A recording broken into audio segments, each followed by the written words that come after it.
Comet Summit and supported by Green Honchos, an omnichannel enabling platform, and CASA, a customer analytics and customer engagement platform. Today, we are going to talk on technology, and this is the second in the series. Yesterday, we had the session on marketing. I'm sure a lot of you would have tuned in for that. And for this session on technology, it's all about trying to understand as to how are the technology and analytics leaders managing the imperatives in the current world, the COVID world, and how do they plan to do the same in the post-COVID world. Of course, a disclaimer before we start, all the views that are going to be expressed during this panel discussion in the next 90 minutes are the speaker's personal views, doesn't necessarily reflect the opinion of the organization they are a part of. So with that disclaimer, I would like to introduce my participants. We've got participants from online, offline, omni. We've got the folks representing segments like apparel, food aggregation, F&B, offline F&B as well, QSR as well. So what I would like to do is take a moment and introduce the panel members. So very quickly, gentlemen, as I come to you, please give us a very short 15-second description of what you do. Ranjan, let's start with you. Hi, good afternoon, everyone. This is Ranjan Sharma. I am the CIO and head of supply chain for Bestseller India. We are a fast fashion retailer. We run brands like Jack & Jones, Veromoda, Only, Selected. We are a Denmark-based organization available in 52 countries. Over to you, Thanks, Ranjan, and welcome to the show. Kunal, you're up next. Hi, everyone. I'm Kunal. I head the IT for the Raymond Lifestyle business.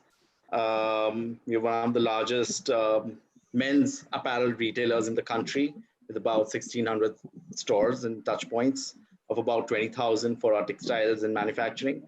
So that's where we are right now. Yeah, thank you. Thanks, Kunal, and join the club. Deepayan, you're up next. Hey, good afternoon, folks. My name is Deepayan. I lead analytics and business insights for Myntra.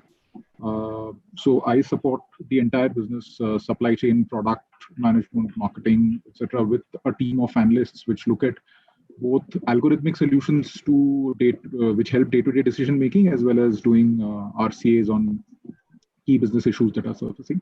Happy to be part of this eclectic panel. Look forward to a good discussion. Welcome, Deepan. And so obviously you will have a visibility across the enterprise, across all the functional areas that we're talking about, correct? Yes, I should. Fantastic. Anil, you're up next. Yeah, hi, Anil. I head the technology for Tata Starbucks. We're 190 kind of stores, pan India, and Starbucks coffee, all for you. Cool. So will we get served Starbucks coffee during our meet anytime? Yeah, let's order it now and let's see how it comes. Cool. And probably to deliver it would be the gentleman who is going to come up next. David, up to you. Hi, good afternoon, everyone. I think Starbucks is live on Swiggy. So yes, if you order right now, it will get delivered. And it's easy to go after Deepayan also. So whatever Deepayan is doing for Myntra, I do for Swiggy as well. As a three-sided marketplace and heading analytics for Swiggy, I need to take care of the restaurant partners, helping them succeed, the delivery partners, helping them succeed, and giving a great experience to our customers as well. And that's all enabled by the tech platform. So we do a lot of product-related work also to make the tech platform succeed. So that's what I do. Fantastic, David, and nice having you on the panel. Welcome. I was just wondering if you could have a working lunch as we go along with this, right? So thanks so much, folks. And over the next 90 minutes, let's try and deliberate on a few discussion points, few issues, and kind of give a sense of how things are today, but more importantly, how do we manage the post-COVID world? And over the last few weeks, 4 or 5 weeks, a few things have been abundantly clear in terms of emerging tech getting a fillip. So a lot of technology that we were talking of being emerging, state of the art, on the edge, have suddenly become mainstream. A few of them have become mainstream. There is a definitive focus on employee productivity all of a sudden, right? we've always been talking about customers, and suddenly we have employees at the center of our discussions and decision making, and we're talking a lot on employee productivity. Last but not the least, and this is where a lot of your inputs will come handy. I see a lot of focus on warehousing and supply chain, both from a process and a tech automation perspective as well. Because suddenly, the less glamorous part of retail, which is the supply chain piece, which is the fulfillment piece, suddenly seems to have become a very, very, major cog in the wheel as far as success is concerned. So with that background, let's dive deep into the discussion. We will have Q&A sessions. We'll have questions coming in on the Q&A panel. I will take the liberty of taking these questions in the middle of our discussion. And hopefully we should be able to string in a fruitful discussion as we go along. So very quickly, I would want your answers to be very brief, 15, 30 seconds, 45 seconds at the max, so that we are able to retain the momentum of the conversation. Ranjan, starting with you, what were your top 3 technology priorities before COVID hit? Yeah, so we were working. So one of the biggest ask that we had, or the biggest technology initiative that we were working on since last year, was RFID across the entire value chain at a product level. The second big piece that we were working upon is on the supply chain, where we were working on WMS and automation at a distribution center. So we've very recently launched a large facility at Bhiwandi in Feb itself. And Right. the third piece that we had started work was on omni-channel. Because we were a multi-channel retailer, we were in online, offline, we were at marketplaces. The idea for us was, the next obvious step for us was to move and become omni-channel player. And it's interesting that you should mention these priorities. So how much of it had you achieved by the time COVID hit? What was your progress chart on each of these? Very, very interesting. Very, very interesting. So RFID, we were almost, we took about 8 months to figure out who would be the right software vendor, who would be the right hardware vendor, evaluating everything, going and meeting different customers to understand their experiences. And when we were finally about to sign off on the dotted line, that's when the whole project went on a hold because of COVID, because it's a huge, huge investment project. And though we've done everything else, we just not pressing that button to go ahead and start that project. So we've not even started that project. The second piece, the supply chain, we just went live in February. There's a lot more piece which is happening within that. So one of the distribution center at Bhiwandi, where we are consolidating the whole of Western region, where we had 5 distribution centers. We're putting them all into one single large facility and bringing a lot more automation to improve efficiency of the supply chain. The third was omnichannel, which we had targeted to go live by October, and a lot of work had started happening on that. So maybe during the course of the discussion, I will give you more update on Omni. We're in the middle of it. So pretty timely, I should say, all these 3 initiatives in a certain sense, because as we go along, probably we will discover that these are the priorities that an enterprise will focus on from a technology perspective on the supply chain side. Thanks so much, Ranjan. Kunal, coming to you, what were your top 3 technology priorities before COVID hit? You were in Q4, so probably you were looking at finalizing quite a few things. So which were these? Kunal, you're on mute. We can't hear you. So we were actually changing our entire technology stack. So we had signed off with SAP for S/4HANA retail manufacturing. We already went live with our garmenting business in December. We were on track to go live with our apparel business in June, and then take it to textiles by December. And obviously now we're running behind by 3 to 4 months. Again, the priorities will change within the business now because people will not be in office. A lot of development work has got impacted. We were also changing our POS solutions. So we were moving to D365. So even that has now gone in the doldrums. So, I mean, we'll have to relook at all our projects and timelines. We probably have to defer it by a few months and see how it goes from there on. So, all these things were going to take us to the next level where we wanted to be omni-channel ready. We wanted to make sure we've got the right, backend put in place. But now with COVID, a lot of technology solutions will have to be re-looked at in some ways or the other, and go back and look at the priorities. So it's a kind of a reset for you in a certain It sense. is, yes, have to yes, stock. Yeah. it is, yeah. Dipayan, you're with a completely online retailer. Online the channel to be in, but probably not the segment to be in today's time. So how have your priorities kind of shaped up pre-COVID, and now where are we on that? Yeah, so kind of interesting, because one of the things we have in common with the offline guys is Omni. Even we're looking to Omni was something we were planning to scale up even in the pre-COVID days. We're planning to scale it up even more. The reason being that we believe it's a win-win situation. So as an example, the Mall of Dubai has started a store-in-store on Noon.com. Correct. Most of offline retailers, manufacturers have a ton of inventory from maybe summer, spring 2020. If COVID stretches on, we don't know. My guess is malls and large format retailers are probably going to be amongst the last to open up. So we could see issues with offline retail stretch into the beginning of autumn winter 2020 as well. So we definitely wanted to have a channel where we could help these retailers get on board very fast. We've done a sort of a POC, not a sort of a very good POC with H&M last year, which launched on the pure play marketplace model. They are fulfilled from their physical stores with their packaging.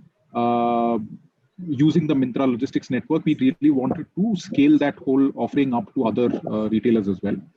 The second thing we were doing pre-COVID, which also has gained more urgency now, is the whole engagement charter. So one of the problems for a vertical player like us is, unlike a horizontal, you do not have a daily reason to visit, and hence the DAU that we get has to be much more paid as compared to a horizontal like Flipkart. So horizontal like Flipkart or Amazon will potentially have about 20% of their DAU from paid channels. We have almost 60% of our DAU from paid channels. One of the things that we wanted to do was get customers coming back on a more regular basis. We wanted to have a lot more content-led, be seen as a much more content-led destination. So there's a whole product and business team working on a product called Myntra Studio, which we expedited, and instead of launching in April or May as was planned, we actually launched it just around about when the lockdown ended. But there's a bunch of video content, gamification content, and other engagement constructs out there. That's going to get more and more important, because for us, as folks know, very few of what we sell is essential as per the government definition. Until non-essentials don't get permission to be sold online, we are stuck with selling literally just about 2-3% of our selection. So engagement becomes very, very important for us. Our DAU dropped by a huge amount, but it's going up further now because we see engagement constructs coming into the play. What we've seen is that Flipkart, which had an engagement construct to begin with, which Flipkart videos, etc., had a much lower drop in DAU as compared to Amazon, which did not have an engagement construct as part of their native e-commerce app. Their engagement construct was a different app. Right? So engagement is going to become big. Omni is going to become big. Those are the two major pushes that we'll have as a result of COVID. On the supply chain front, something that will come is much more tertiary packaging. I think I would love to hear about what David's company is doing there as well, which increases the perception of safety. Though we are sanitizing the entire package, ensuring that our entire network, first mile, middle mile, last mile, is completely sanitized, we also want to give a very visual sort of confidence building measure to the customer in form of a tertiary packaging, which is then unpacked by the last mile delivery person just before packing, so that the secondary packaging is shown to be completely untouched by human hand before the customer starts. So those will be the three major things that we'll be looking forward to. Sure. Interesting, Dipayan. Thanks for touching on that. And we will come on the customer engagement piece, and in terms of how technology shall enable the customer engagement piece later in the discussion. David, you've been a very busy man, I'm sure. Swiggy, in terms of delivering food, but obviously it comes with its own set of challenges. But pre-COVID, what were your three technology and priorities, let's say, in the analytics space? From a tech perspective, we had the top three, I would say. One was to ensure that our tech development cycles were happening faster and faster. Okay. That was one thing. So how do we reduce the time to deploy once we have a feature ready? Right. Second thing was just to get the next generation of the data stack. That when I say data stack, it's not just the data itself, which is the ETL flows and the pipelines that make the data, but also the next gen ML, next gen AI that we are building, so that the whole stack becomes the next gen thing. The third thing we had was cost of infrastructure. So how do we reduce the cost of infrastructure to much lower cost per order, and at the same time convert some of the fixed cost into variable costs, so that when the orders go up and down, the cost of infrastructure also goes up and down along with the orders, as opposed to it being a big fixed cost. These were the three things.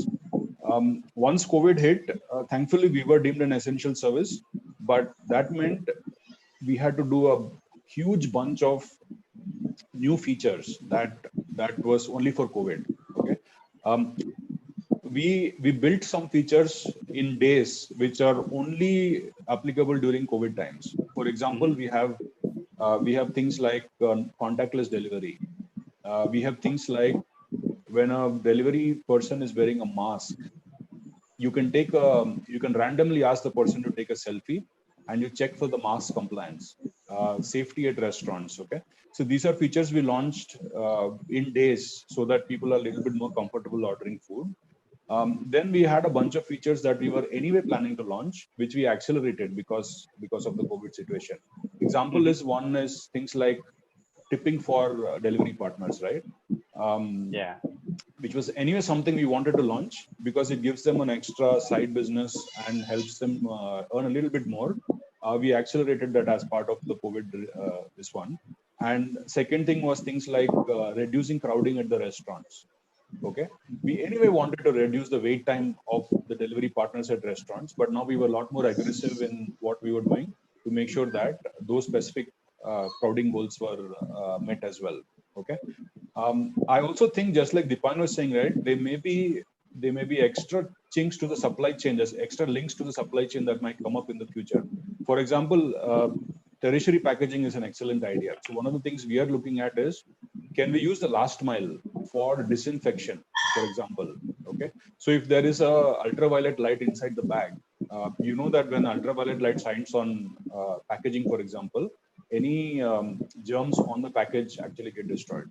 So can we use some innovations on last mile to actually use the last mile as infection disinfection last miles, right? That's something we are exploring in the future as well. So fantastic, David. In fact, for you, the COVID filter has kind of accelerated some of the initiatives that you had started off, and probably has kind of reinforced the path that you have taken, right?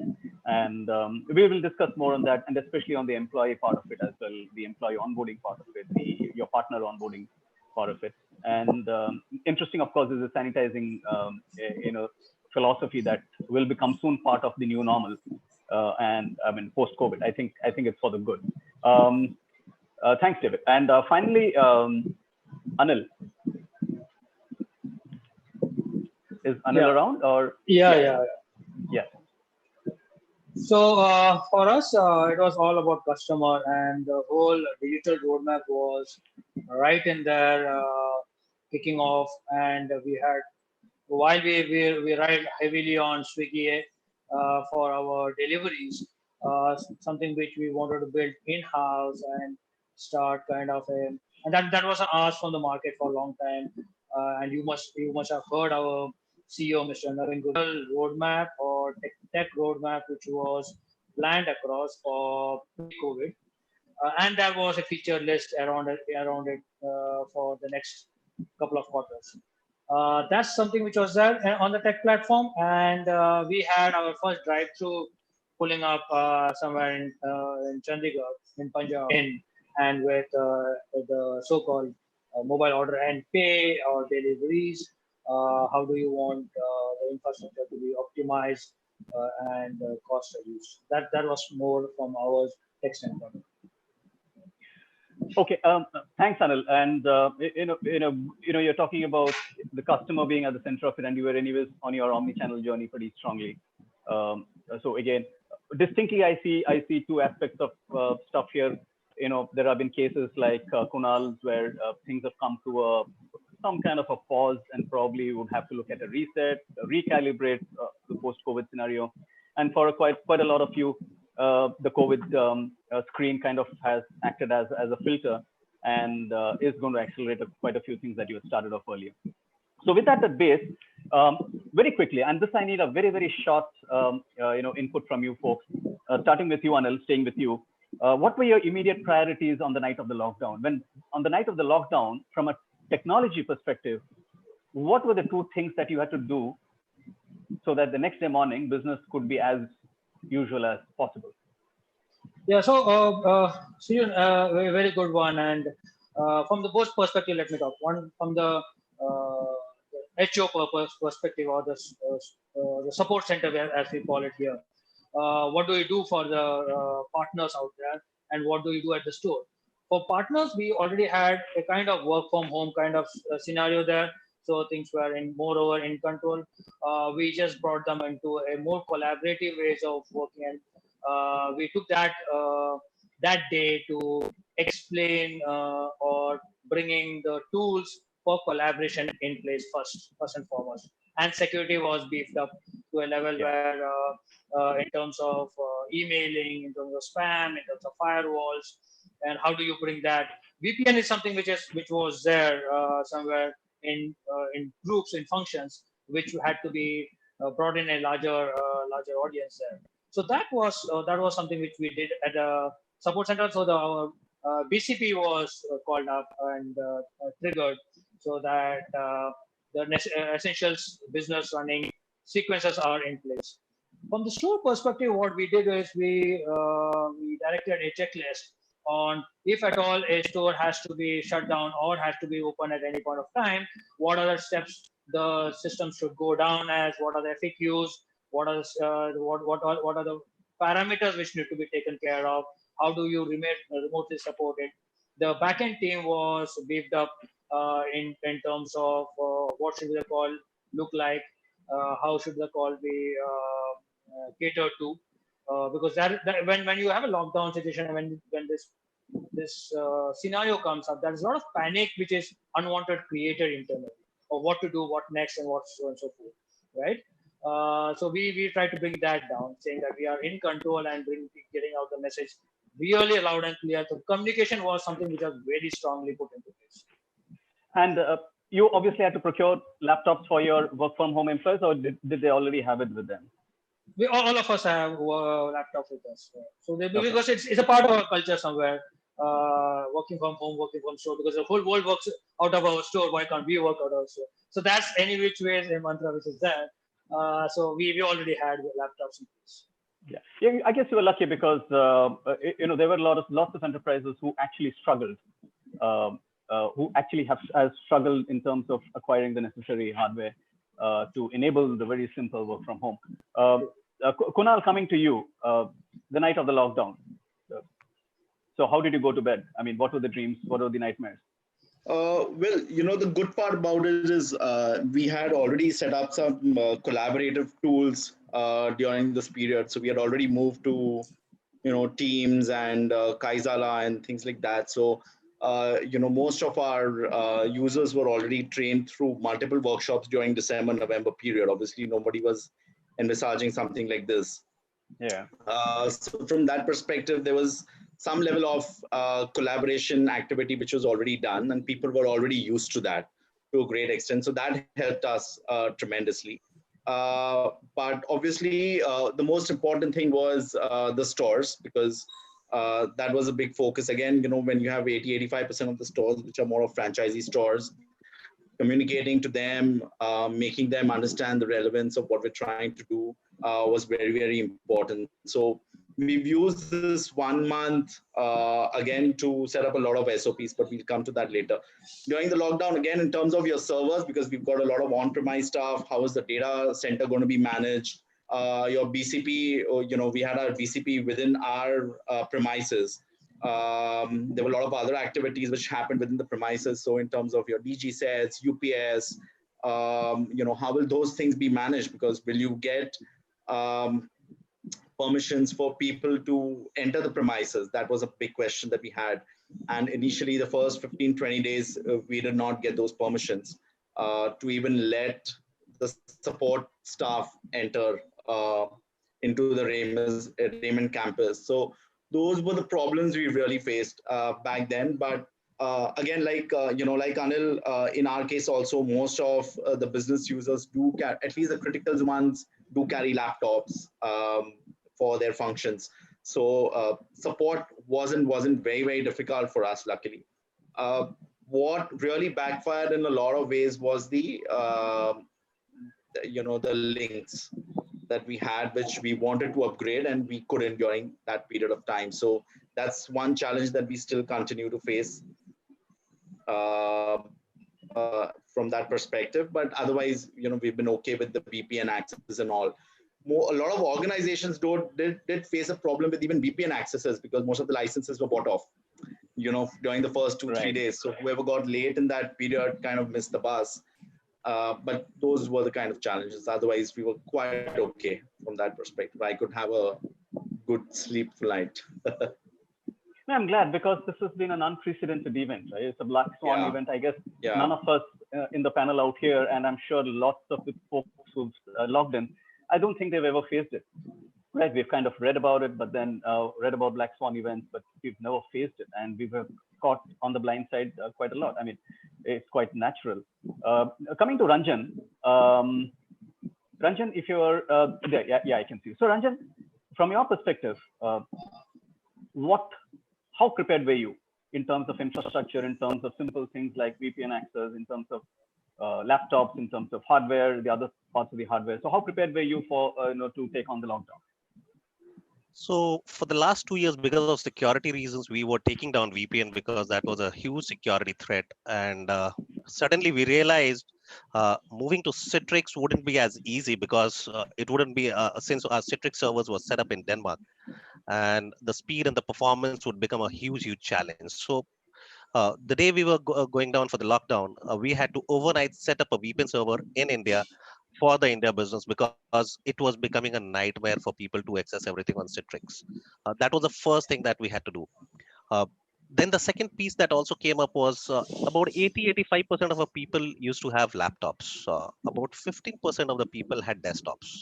How do we enable them? And at that point of time, we did not even have enough laptops available to talk with us because you don't keep so many laptops available with you.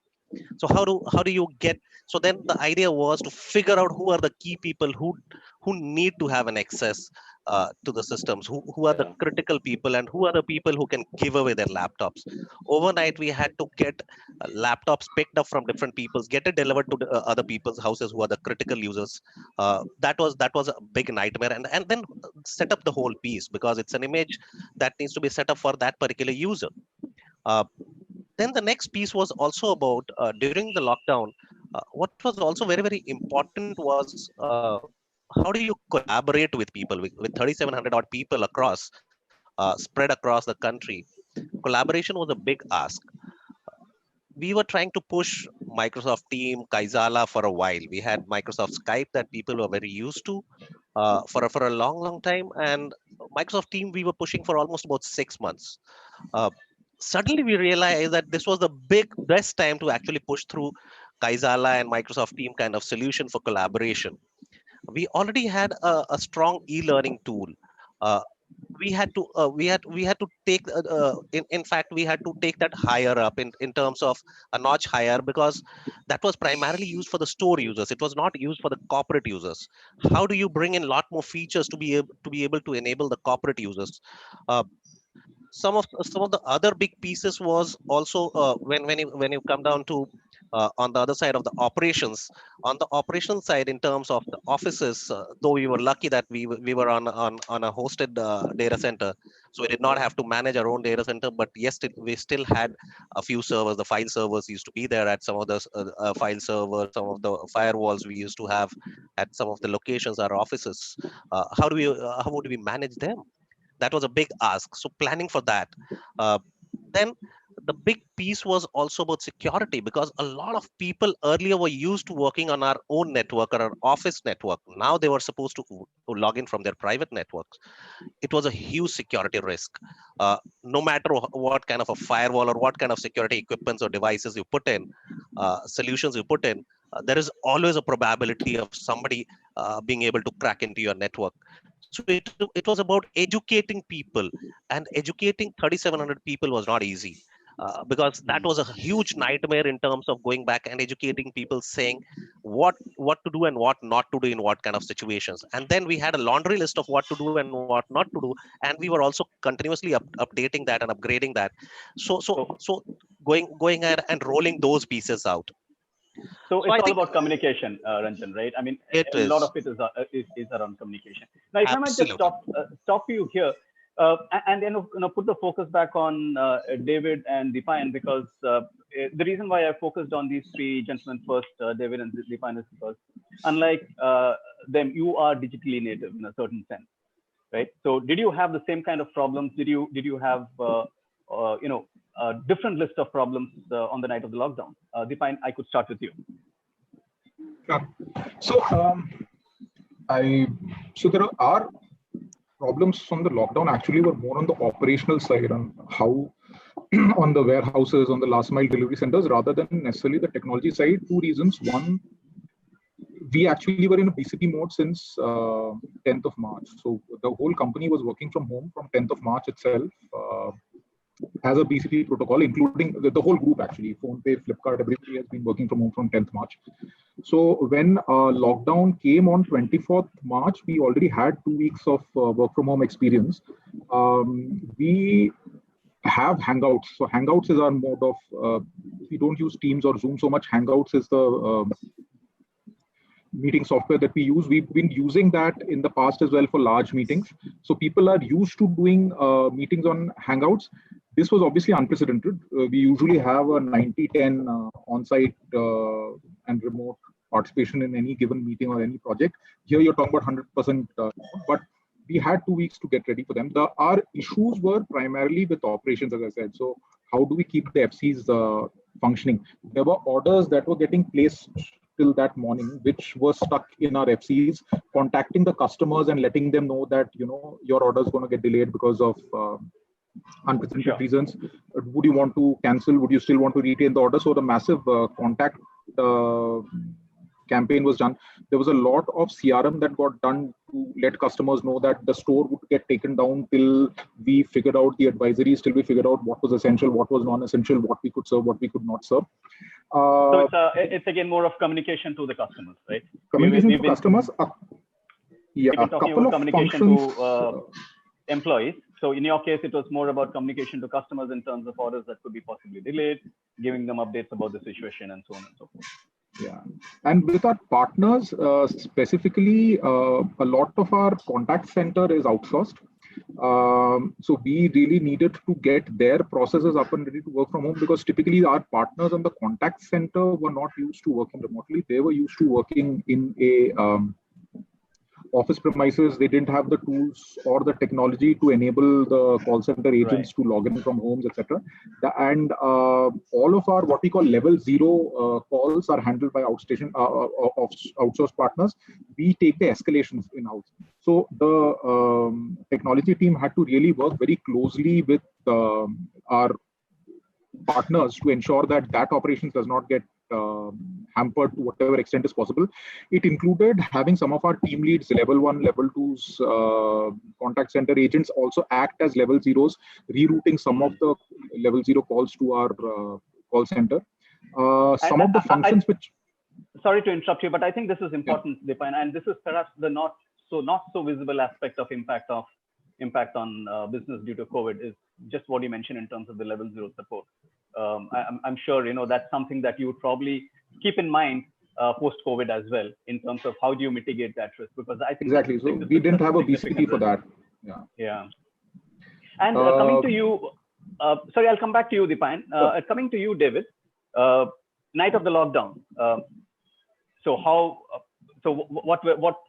was it? I mean, what were the technology challenges that you faced at that point in time? My experience is exactly the same as what Deepan mentioned. 2 weeks before the lockdown, we were actually working from home. Exact same setup that they have. Most employees had VPN where needed. All of our data and applications are on the cloud. So I would say we had 2 weeks of preparation. Only place that got impacted, just like Deepan again, was call center, which we were able to figure out fairly early in the lockdown itself. So I'd say exactly what Deepan was saying. The problem we actually had was on the government side or the on-ground activity side, because overnight what happened was, because of lack of clarity on what essential services of food delivery means, uh, literally everybody in the company wanted to be safe. So police was kind of shutting down restaurants, stopping delivery people and things like that. Now our concern was literally almost all of our zones were closed, all of the restaurants were closed, and we had 2 lakh people whose earnings were affected. Okay. So our first concern was our delivery partners. How do we get them to have some kind of minimum income that we can deliver to them? So we worked with the government slowly, one by one, zone by zone, like literally thousands of zones across the country. One by one, we had to do it because the decisions are all at a district level. One by one, we had to get them open. One by one, the restaurants had to get them open. Specifically, restaurants struggling with both supply chain disruptions, as well as people who are the cooks and the kitchen staff going off to their villages and having shortage of staff as well. Both of these things had to be addressed in a joint way before we could get them open. So our focus was very much external, because internally, because of the tech and the cloud aspect of it, we had very little problem in getting employees to work. Sure. Thanks, David. In fact, I think it's all about communication, right? There was a lot of fight around communication. The focus was on collaboration tools, and last but not on the least, on the security part of it. And like David and Deepan mentioned, the level 0 call center, and so such an important and critical aspect. Now, there are a couple of questions that have come in, and I'll probably kind of relate to that and ask. So when it's very easy to say employees work from home, right? But then not all employees are equally enabled to do that, because they might not have a wireless infrastructure, they might not have the necessary setup to kind of starting from laptops to wireless infrastructure and so on and so forth. And there's a cost element to it as well. I understand this is a sensitive issue, right? But then purely from an organization perspective, how are you supporting these employees from a work from home perspective, especially from the aspect of, let's say, wireless access, the cost for it, and so on and so forth? Ranjan, probably, okay, anyone who would want to take Siju, what we did just about 10 days before, we knew these things are going to come in, was ensure that people have, the critical users have Wi-Fi set up in their houses. We started reimbursing them for that. For a lot of other business users, we've asked them to use their mobile hotspots. Their mobile bills are paid by us. So those kind of things are taken care of. Some of the critical users who are more on the designers and all of that, laptops probably didn't work. We started shifting some of the designer desktops and all at their places wherever they could set up, and they had enough space over there to take care of those things. So certain aspects we started doing a week before. Infrastructure, wherever we could help the employees, we've done that so that work is not impacted. VPN access was provided. So we've taken the right steps. So employee productivity has kind of got impacted for some of the users, because everyone doesn't have the right set of infrastructure in their houses. People share, a lot of kids who, designers who live in shared spaces. So those are the people who really get impacted. But otherwise, I think most of the employees have now accepted this as the ways of working going ahead. And Kunal, just to interrupt you here, I guess it's the same with everybody else. I hope that you folks are taking care of the hygiene aspects of an employee being enabled to work from home. So one of the questions that has come up, Ranjan, and this is specifically for you, and this is quite direct in terms of that, you took some laptops away from people who probably did not need it and gave it to people who needed it, right? So what are you going to do Yeah. about those people from whom you took the laptops from? So what we also did was we had for some of the people we picked up the laptops and gave it to some of the critical users. For others, what we also did was we used to have some iPads available with us, so we distributed those iPads. What we also did was in our office, we all our meeting rooms have a device that we use from Philips. We enabled those devices. We pulled out of those meeting rooms, which used to actually show the name of the meeting rooms, who are the people in the meeting, and what time to what time. Those devices as well we used to distribute the people. Uh, so definitely it was it we've not been able to enable everyone and anyone that we could possibly do. But then what we've been able to cover up is at least we've been able to cover up at least 95%, 95% plus people within the organization wherever it was possible. But And the this worst thing for certainly, us was just yeah. Let me add to the complexity for us. Why it was more complex for us. We have an annual event every year in March, and unfortunately, that was scheduled from 13th to 17th of March. So literally, half of the organization at the corporate office was out for almost 5 days. We were offsite. Not the number, almost on a zone. And we come back only on 17th night. So we literally very little time to react, and we started preparing a few things while we were on our offsite. But then we had to act in those last 2 days that we had because it was only about literally about 18th and 19th we got to actually prepare for most of the things. cool. So CJ, just what to we add, did, yeah, just to Anil. add from the work from home standpoint of view, while you spoke about all the networks and other things, yes, if you give them the best of the networks also, uh, the country itself as a whole is working from home. So networks are anyway piled up to a level where they're out of the bandwidth kind of thing. So you would have all your dropouts and all of that put in. So what as an organization we all generally work, and what I suppose most of us would be working in is this whole concept of work from home is very new to India per se, for the larger audience. Right? The do's and don'ts from work from home is something which is communicated very crisp and clear to the partner, so that it makes their life simpler, easier. Because suddenly you go work from home and you suddenly feel that, oh, I can work now, I can do now, I can do this, I can do that, I can just move out of this, so and so forth. So the do's and don'ts of working from home, which brings a lot of discipline in the partners, and that also latches on to the productivity attribute or factor of the partner. Cool. Now what we'll do is we'll And I we'll think shift gears now.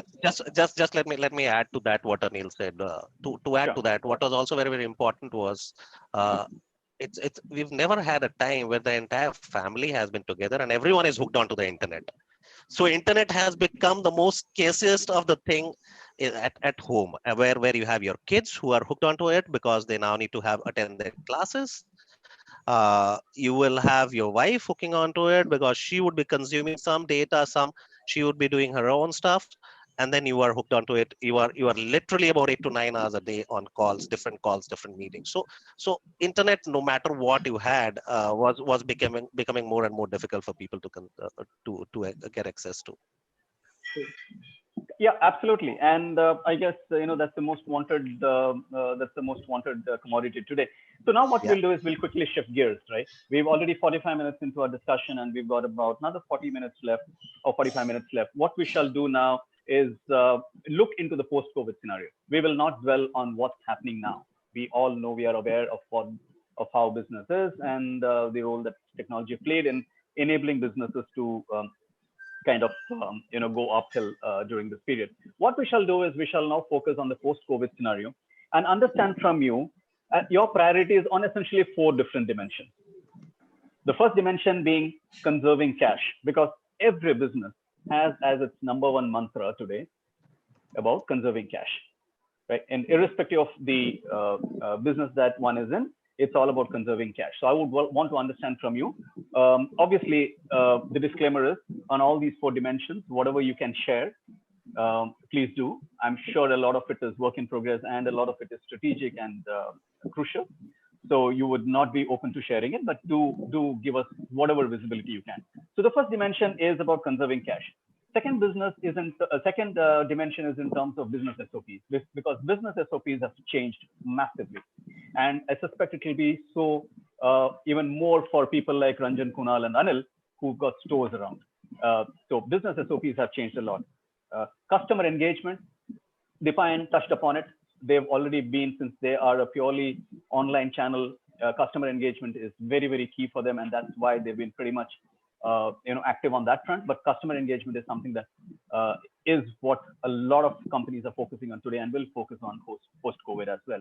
Last but not the least, and this has become my favorite topic, because it's all about employee engagement. Suddenly the employee has become very, very crucial to sustaining operations. So without much further ado, and I would want very, very brief and very quick answers to my questions on this, starting now. Now, if I were to look at Anil from managing Starbucks coffee chain, how are you contributing to conserving cash? Mostly in terms of how are you restructuring your technology, technology stack? Are you renegotiating? Are you re-baselining the technology map that you'll be talking about? How will this impact current projects, and how do you plan to mitigate the risk? Yeah. So, Siju, just to one correction in what you spoke about. Whatever we are going to speak about is known to the world, and everyone is doing the same work. Having cash in savings is a big thing. Yeah, we each CIO, and let me talk to them from the largest standpoint. We are going back to our drawing board. We are negotiating. We are looking at. So the word here is more from the collaboration standpoint of view. How are you going to collaborate with your OEMs, your vendors, because they also are in the same situation, right? Where do you bring synergy between both of us and see what is must need at this point of time, and then take a stock of the larger aspect as in when it comes in a more liquid manner, rather than being more crystal or maybe more stringent around that. So the word here is collaboration with OEMs, vendors, to negotiate, look at what is needed and what works for us. To start with, from the cash standpoint of view, if I can just take it further a little bit on the next 2 points which you're talking about, from what's in the store for us, right? There are guidelines which is come on from government. There are guidelines which we have been brought in. We would look at from the customer standpoint of view, being safety as a biggest aspect there, making them comfortable in terms of while they walk in, they should be in a zone or in a comfort feel, saying that yes, this brand or this organization or this store is safe enough for us to walk in. So that's a layer around that, saying that first do you start doing take. So for us, if you look from the Starbucks standpoint of view or any QSR standpoint of view, it will more takeaway which people will start embracing. So we'll come to that. Anil will come to the business aspects of it. Sure. Purely from a conserving cash and driving it as a CIO, you are looking at renegotiating. You're looking at renegotiating, restructuring, keeping collaboration as a key point, right? Sure. Because understand this is going to be a touchy subject with a lot of service providers, technology service providers. Right, technology service providers and the technology service ingesters never quite really agree on the price, and even if they do so, one of them is perpetually unhappy. But I guess the time, like you rightly pointed out, the time has come for collaboration to be the key. And so is that the same, Ranjan, with you? Yeah, I guess it's the same thing. So it's also about asking the question for every penny that you spend in terms of, do you really need it now? And what is important? Because so we have to go and figure out. Are you asking these questions to the business? So the business comes and says, hey, you know what? There's this sexy, fantastic looking software that I need for customer engagement. This is about 100,000 USD per year. Please get it for me. So are you saying that you're going to turn back at them and tell them, okay, now explain to me why you need it and explain to me the return? Absolutely. It is about even a penny that is spent today needs to be questioned in terms of, do we really need it today? Are we investing into the future? Are we investing into something which is going to help us in the longer run? If something is short term, maybe we do some tactical stuff and manage that piece, or else we rather try to focus on what is going to sustain us, because at the moment the most important thing is about survival. It is about being afloat, staying afloat. We all have costs. Costs have not gone down. Every day we have costs, no matter whether the stores open, they stay closed. Looking at the current situation, it looks like they are going to be shut for a longer time. How Yeah. are you going to sustain? You're not getting any revenue at this point of time. You need to have cash to be able to pay off for whatever is basic, as basic as employee salary, as basic as your third party, your security guys, your laborers, whoever it is. That's the most important, because people need to get money today, not just from the perspective of buying new technology or buying newer stuffs, but also from the perspective of every partner that you would have. They also do have people, they need to pay up their salaries as well. So you need to take care of that. You need to be human to that condition, and have a take a judicious call in terms of whatever you're doing. It's very No, easy to cut down costs.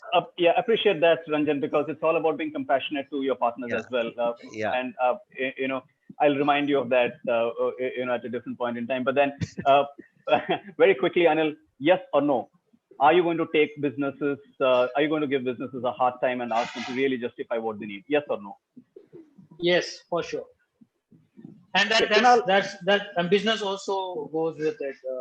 Situation. so they understand. They understand. They understand. They understand. They understand the change dynamics. Kunal, the Yeah. same thing with you. Absolutely. I think it's the other way around now. The business is asking, do I really need to do this? So, priorities have changed. And like Ranjan rightly said, it's a matter of survival now. So, at this point of time, everyone's going back on the drawing board and looking at the priorities in terms of, where do you really want to shift your money and utilize it in the best way possible to stay afloat. But my question here is, it could be a little, discerning. In this whole process of trying to conserve cash and trying to act the good boy, act the very responsible human being, responsible employee, do you stand the risk of probably missing out on critical, parameters or critical elements of a system that you need to put in place? See, I mean, definitely, as some of the plans have gone on the back front, but most importantly, again, at this point of time, that's not so important to stay afloat. Your ambitions may go down by 6 months or 7 months. That would have changed. A lot of things that we were trying to do was more from the customer experience perspective and things like that, which would have not generated ROI any which ways. But you're doing that as you want to change the customer experience. So those are the kind of things you're going back and looking that, is this going to really impact the business? If not, let's put it on hold for 6 months or a year probably and go back. Some of the projects we were doing were more futuristic. You still have your SAP systems running at this point of time. You still have a POS running. If you defer a project by 3 months, 4 months, it's not going to really hamper the business. So those are the things where we're taking a call and seeing how to go about. David, is it the same for you, or are there some other different parameters in terms of conserving cash? For us, we've already been on this journey for about 6 months now. Right, you mentioned, yeah. So as a startup, we were trying to all the way from October get to a path to profitability very quickly. So all this does is accelerate that roadmap for us. So I would say we're just doing what we were anyway planning to do a little faster now. So, but yes, the urge to conserve cash is definitely there. And what is your expectation out of your partners? Are you going to get into a more digital engagement with them? What exactly is the role that you can perceive your partners are going to play in the post-COVID world from conserving cash perspective and maintaining sanity? So if you look at the partners we have, right, the delivery partners, we want to make sure that they continue earning. So either by giving them a specific set of orders so that they can make the money, or just giving them like a minimum guaranteed amount. How do we get them afloat? So like when we were doing well, the delivery partners helped us deliver the orders. So when they need our help, we want to be there for them as well. So we've created charity programs where we are trying to help our delivery partners. So that's one thing that we have. The second one is restaurants itself. I know that restaurants are struggling both from manpower perspective as well as supply chain perspective. So what we are doing is, the first few weeks of the lockdown, we have a lot of learnings on how to get a zone unlocked. Okay, so how do we, which district magistrate has to be convinced in what way and things like that. So we are sharing our knowledge with our restaurant partners so that they can use that knowledge to actually unblock some of the supply chain problems they're having, how to get labor onboarded as well. So I would say this time, our success actually depends on the success of all of our partners. And hence, we are all in the boat together. So in this time, what we are trying to do is how do we get both the restaurant partners as well as delivery partners to be making some money, to be open. So which way it's good for all of us. On the consumer side, there are changes that we want to utilize this thing to forge. For example, the fact that, hey, you can eat good food without the food being on discount, for example. Okay, so all of us have got used to discounted food. Now we've kind of figured out that, hey, you can eat good food without getting it at a discount. So that's something. Can you pay a delivery fee because somebody is doing a work for you? Somebody is spending an hour doing something. Can you pay 30-40 rupees for that person? Okay. Things like free delivery, high discounting, which are bad habits that consumers have picked up, right? We are using this to actually see if we can get rid of some bad habits there. Okay. So hopefully once this turns around, consumers are used to a different kind of habit, which makes the whole marketplace better for all the people concerned there. Yeah, so we kind of get a feel in terms of how the future looks like. Anil is pretty happy about it, because he doesn't have to dole out discounts. But no, you're right, David. I think it's about people really, discerning the true value of the service that's being offered. So a note to all the participants on the who are attending this. I am weaving in a lot of your questions into my questions as we go along. So please be on the lookout for it. I might not specifically call out a person and the question. And my other earnest request is, we like friends. We really don't like anonymous friends. So if you could just give your name while you're asking the question and not, just label yourself anonymous, that'll be wonderful. I'm sure all the 5 gentlemen out here would love to hear your name and know your name. So coming to the last word on this from you, Dipayan, how is analytics helping an organization like Myntra conserve cash? How do you see it playing a major role? Because that's what one of the listeners has asked in terms of what is the role analytics will play in helping an organization conserve cash. Cash over there. Okay, that's interesting. Is your business allowing it to happen, by the way? Because we are doing a lot of work on weekends. Yeah, so sorry, it was a little bit of a flippant remark. Sorry for that, but on the cloud front, I'll kind of talk about how we are conserving costs, right? And then I'll come to how analytics. Probably push back and said at this point in time we aren't able to give you an advance, but we didn't hold back any deals. We honored all job offers. So I have actually had multiple people joining. We did not take back a single job offer. All the MBA and the engineering school grads are also joining. We've not delayed any of those job offers. We were very, very clear we were not going to do that. The COVID came at a very interesting time. Our calibration was kind of done. We had agreed upon a budget of employee salary increase, bonuses, etc. And then the crisis hit. So we took a call that we are going to go forward with, and Kalyan went and made that public announcement that we are going to go forward and with whatever increments were announced, whatever promotion. Yeah, and thankfully COVID came in at about in Q4, right? And probably when people were anyways kind of getting ready to set the standards for the next year. So Dipan, we kind of lost you. You kind of froze up on the visual.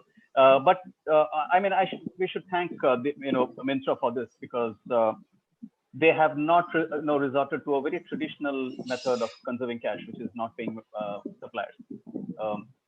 And the very fact that you guys have gone ahead and done it is fine, and the fact that you also honored all the fresher recruitment or the onboarding that you have promised. I think to fantastic parameters which will stand the brand well in the long term. So coming to the next point, which is around the business SOPs. Now we've all gotten an idea in terms of how you as brands are going to help conserve cash and how analytics is going to help conserve cash. Now coming to business SOPs, and here a little bit of my focus is going to be on folks who have stores. And sorry guys, I got knocked off. So. Yeah, we realize. But what I said in your absence is that really thank you for the efforts that you've taken in terms of paying the vendors on time and onboarding the freshers to whom you've given the the offer letters, because there's been a lot of anguish on that front across the board. So thank you so much for that. And we've come to the next part, which is business SOPs. And from a business SOPs perspective, I would like to focus a little bit on the brick and mortar champions out here. And coming to you, Anil, starting with you. Obviously, this is the time to figure out new channels of engagement with the customer, right? Store parameters will undergo a phenomenal change, right? With hygiene, with sanitization standards, with that whole concept of click and collect, getting to be a very, very approved way of dealing with customers. So from your perspective, how do you plan to manage all these? How do you plan to make sure that on the aspect of hygiene, on the aspect of sanitization standards, and on the aspect of click and collect orders, how do you plan to measure up? Yeah, so like AR, QR, AI, BI, now the mantra is contactless, right? And somewhere pre-COVID also, we had this whole concept with us, and where globally Starbucks also are performing is your click and collect, contactless, digital first, and all of that.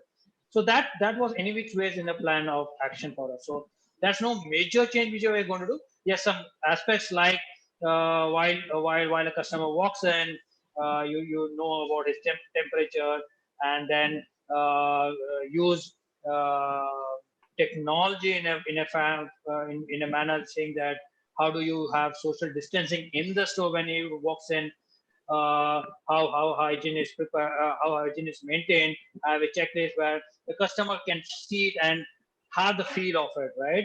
Saying that it's not just that but will the customer get to know? But will the customer get to know that yes, Starbucks? That's what I'm coming to. Okay. Yeah, that's what I'm coming to. So it's not that we make a note of it in a paper or somewhere and we keep it to that. We make the customer know that what this is our standards which we maintain, and Starbucks is always looked up for the standards which they maintain in store and with the customers, right? So we will look at technologies which will help us do this, and also we will look at how to restructure the stores. You must have heard Mr. Navin Gurnani is talking about it a lot, about right. how are we restructuring our stores to make the customer feel socially distanced when I'm walking inside the store. So one of the biggest mistake which everyone will talk about is the takeaway standpoint of view. When you pay online and you come and just pick it up and go. So that's the most safest part of it to start with. So you're looking at investing into technology that will help you in propagating your sanitization standards to customers who walk in, which will help you manage and maintain the social distancing. So have you started any evaluation of these technologies? Have you looked around? Have you gotten a sense in terms of what the world has to offer in this? So it was already in our portfolio for this year, of looking at how do we manage this whole part of it was not so that time called a social distancing, but it was more how to do contactless, how do you propagate what's the whole checklist part of that which will happen in the store. How do you digitize that to a larger extent? So that was any which way as a part of the roadmap. So you talked about temperature of the customers, but what about the temperature of the barista or the employees in your store? I mean, I as a customer will be also equally worried, just as you're worried about my temperature. I would be worried about. So how do you manage that? Yeah, so that's why. So if you look at it, we have 18 stores which are open right now, right, for deliveries in Pan India. We do keep a note of it, of saying that we do our checks. We maintain a register and everything right now. it will be more digitalized in sooner or later. So that's in which way happening, and that we they're right in front for the customer to check on it. And from an operations perspective, you do audit and control of stores, right? I mean, you do have people going and doing. Are you looking at probably replacing that with a more digital manner of things? Yes. Okay. Siju, right. Okay, and so you're looking at automating store visits, in alignment with standards and directives. True. Okay, now coming to you, Ranjan, your business SOPs are really going to be pivoting on its head, because one of the aspects, I mean, apart from the aspects that apply to Anil's of responsibility at Starbucks, which is around hygiene, which is about sanitization standards, and click and collect, and so on and so forth. One of the questions that has come up, and one of the points that we had in our list, was around apparel trials. Right now, Yep. a lot of buy decisions happen on trials, and I, as a customer, will probably be a little wary about going in for trials. Not only the merchandise itself, but the rooms, the knobs. I might just get very finicky. I might just get very paranoid. Right? So is that something that, as an aspect, as a business aspect, you guys are dwelling on? Yeah, we do. So there are a few things that we are doing around that. So one of the first pieces is, when the product arrives at the store, the first piece before it is even put onto the floor, every piece has to be sanitized. Every piece has to be steamed, because steam is something that kills a lot of germs and bacteria. But how will I know? But how will I, as a customer, know that you've done it? So every product that we put, we will have a tag which will be put onto the product, which will say if it's a fresh product, which has not been used or not tried by somebody, or which has been sanitized. That's the first piece. The second is, the trial rooms continuously are going to be sanitized. The third piece is, we are trying to bring in technology like try-ons and other technologies which will have VRs, ARs, and VRs, which will help people to try and minimize the number of trials that they actually take for the final fitting into the trial room. Because most of these technologies, they have been there for a while, but none of them have perfected it. That's a bigger challenge. So the big piece is, will we be able to eliminate the whole piece of trial? We might just not be able to eliminate the whole piece of trial. Now, what we can do is, say, if a Veremoda customer goes to the store, she normally tries today about 8 to 10 garments. Can we help her decide for those last two pieces, and then get her to try those two pieces, and then take those two pieces to the trial room? Because that much lesser is the chance of any infection or any issue to the customer first. Even that increases a lot of work at the storefront, because every piece that the customer has tried, we will not, as an SOP, we are not going to put it back onto the shop floor without again sanitizing it, because the same product again needs to be recycled back to the store, but only after sanitization. Earlier, that was not the case.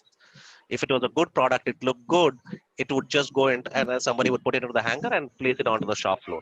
So all of those SOPs are also changing. Technology is definitely going to play a role in terms of helping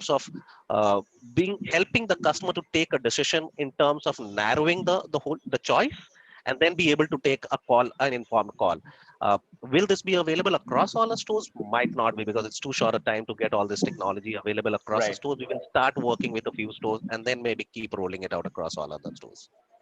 So finally, the magic solution, which was there about 10 years back in terms of magic mirrors, might finally see the day. Yeah, absolutely. Yeah, absolutely. Yeah. And coming to you, Kunal, obviously a similar business as Ranjan's. And anything different that you folks are doing in terms of? No, very similar to what Ranjan mentioned. The good part is, again, we had tried out things like Style Me in some of our stores, which the business wasn't very keen on in the beginning, but with the whole COVID, coming in, all these technologies which had less touch points with the actual product are now going to become business critical in so many ways. So there'll be a lot of sponsorship to kind of start pushing these technologies into our stores.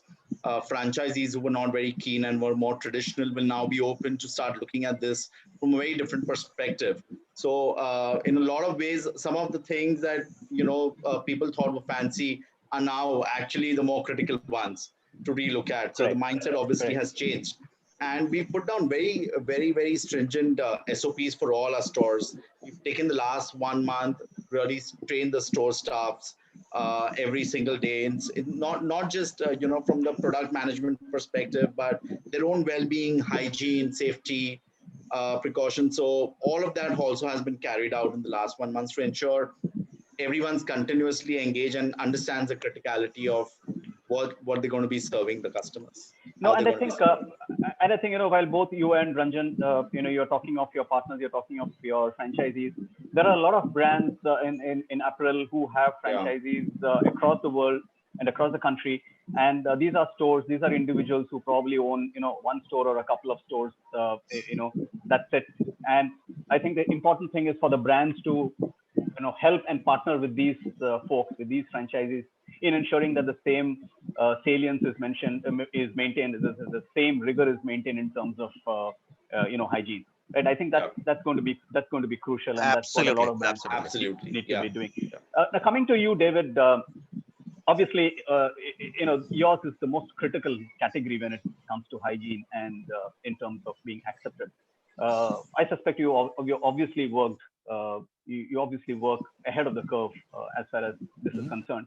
But could you just give us an idea in terms of how a business SOP is going to change from a packing, from a delivery perspective, as far as Swiggy is concerned?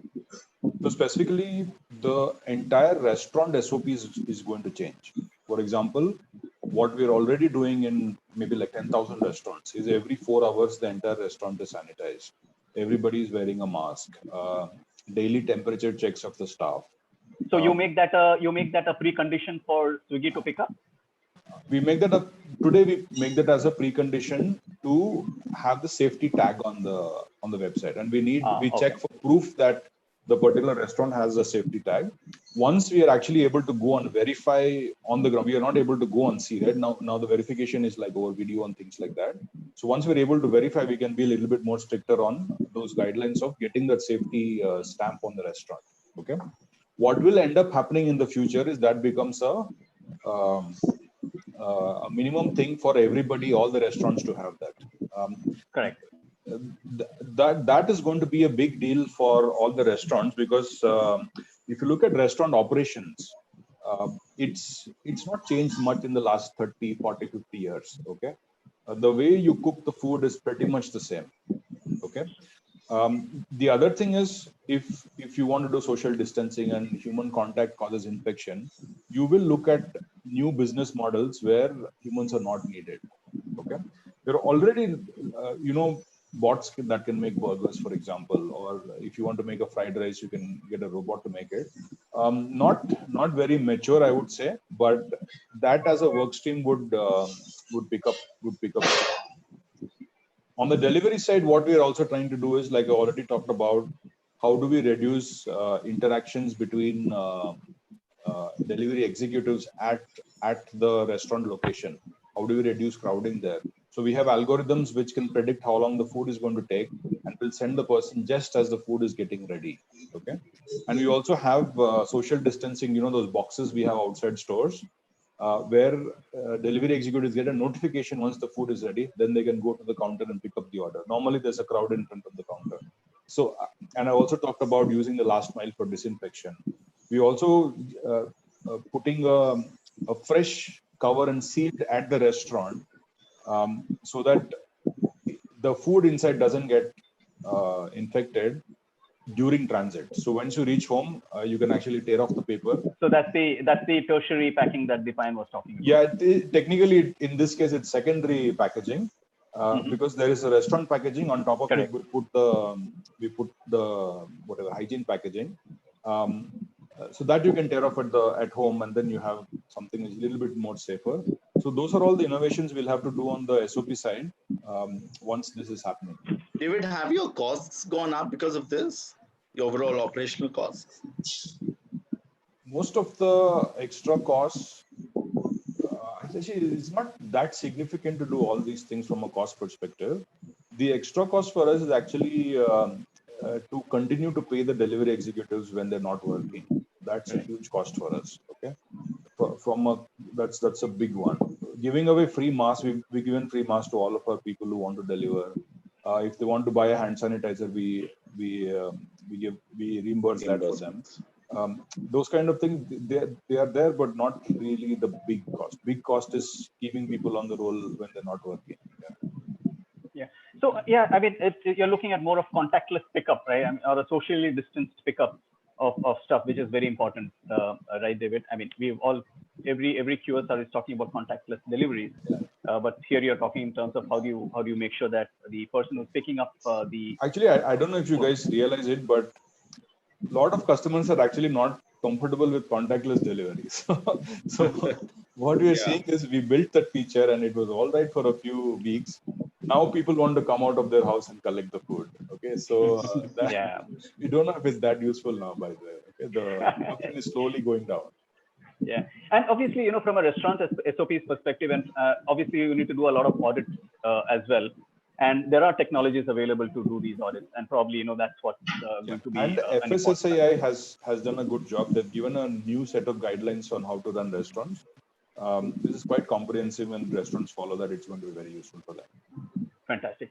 Deepan, coming to you last on this point, from a Myntra perspective, how do you have the additional challenge of making sure that the garments that you're sending, on which, I mean, the current condition, you don't have too much control on that. So how do you make sure that the merchandise is good enough, is safe enough, or hygienic enough for people to buy?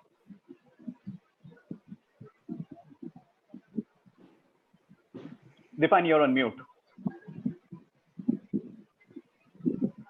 Can someone unmute Deepan, please?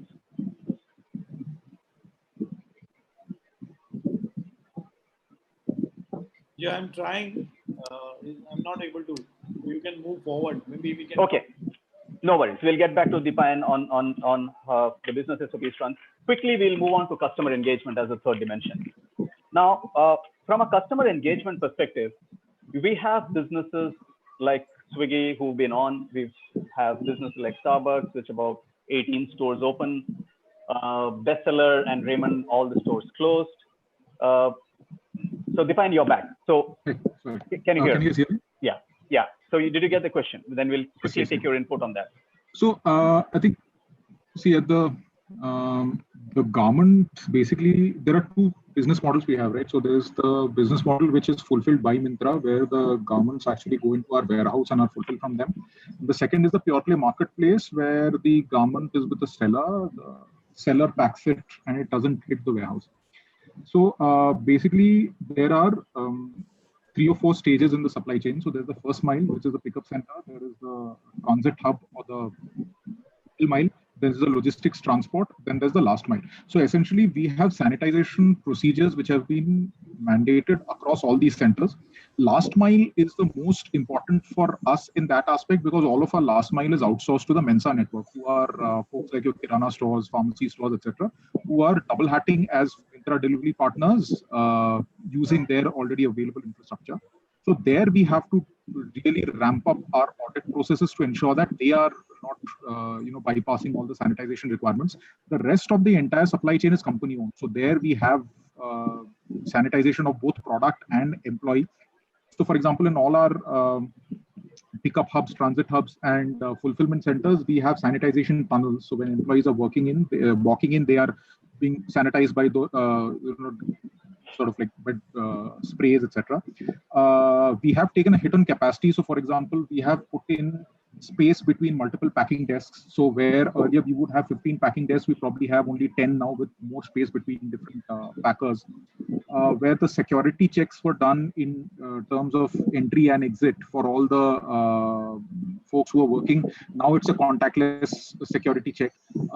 People are being made to stand on physically drawn out socially distanced areas with those squares or circles that you see. So the products are being sanitized. The products that had come in earlier are being sanitized during packaging.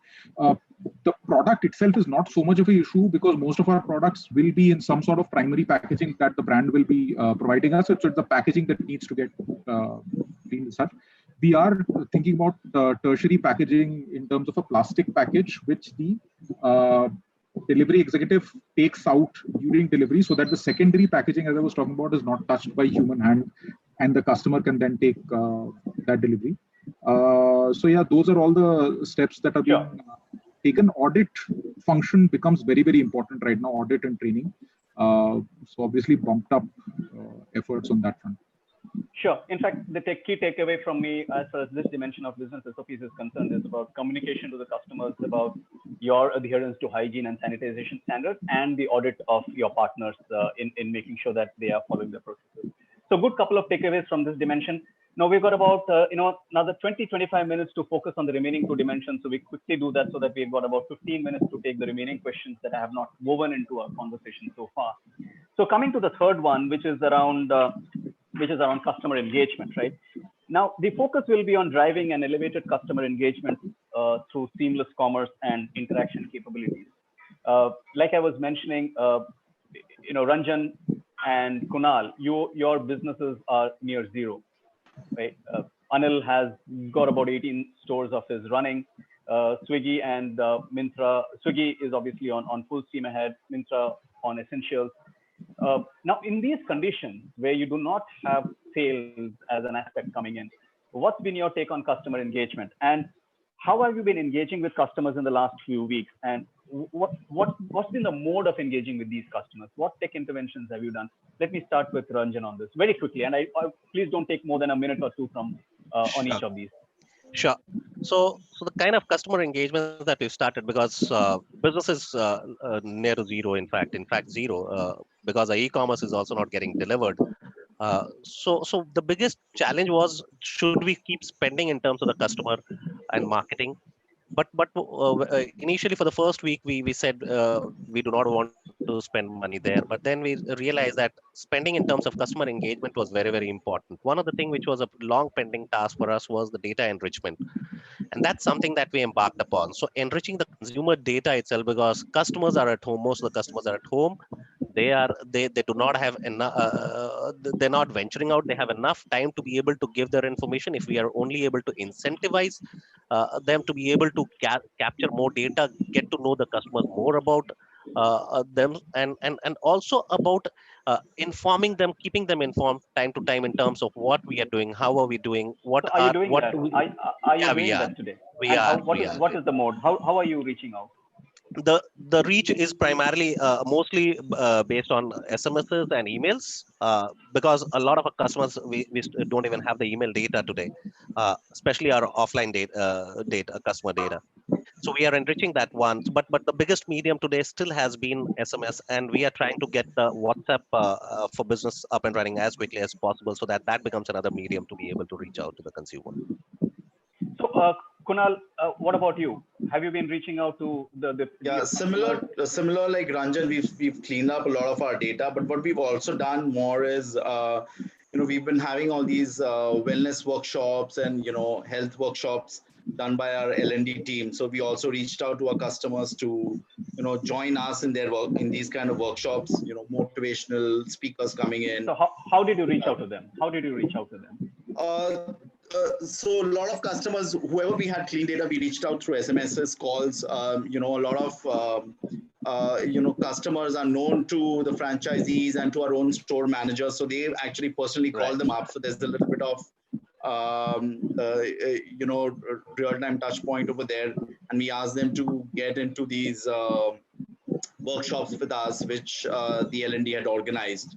So that was another way of engaging them, because obviously you're not selling anything to them right now, but at least you are interacting with them in some way or the other in terms of their own personal hygiene, motivational speakers, yoga classes and stuff like that. So we've been doing different things with them.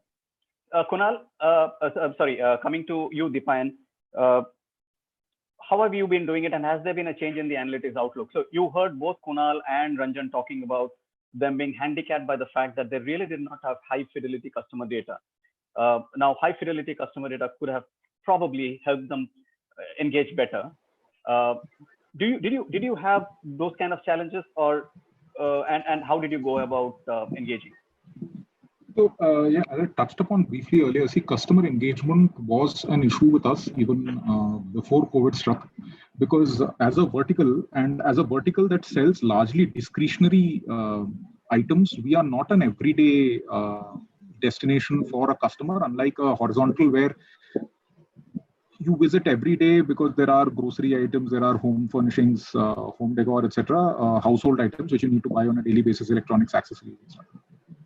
So engagement via content was something that we were looking at before as well. So there's an entire program running within the company called Mitra Studio, which we've just opened up last month, where there's going to be content by influencers around trends. There's going to be content around masterclasses using our insider loyalty program about what sort of looks are in place. There's going to be celebrity content as well, with celebrities interacting. Are you doing it now, or are you planning to? It's done now. It's done. So user we had Mintra Fashion Superstar as a reality show where about 10 folks who want to be fashion influencers were put through typical, reality show competition to choose one fashion influencer. We put Mintra Fashion Superstar on the homepage of the app when we were not selling stuff. So the entire idea was to engage customers with content, through gamification, through being a fashion trends leader of sort, getting a lot of direct content from fashion influencers on the app, which would then be used on our Instagram handles, etc., to spread the news. All those are getting done. In terms of analytics, right now we are still in a measurement mode. So there are some obviously some instrumentations that we had to do on specific pages where this content-led commerce was. Actually, it's going to be content-led commerce later. Right now, it's just content-based engagement. Where the pages where we had content-based engagement, we had to set up the instrumentation to track measurement.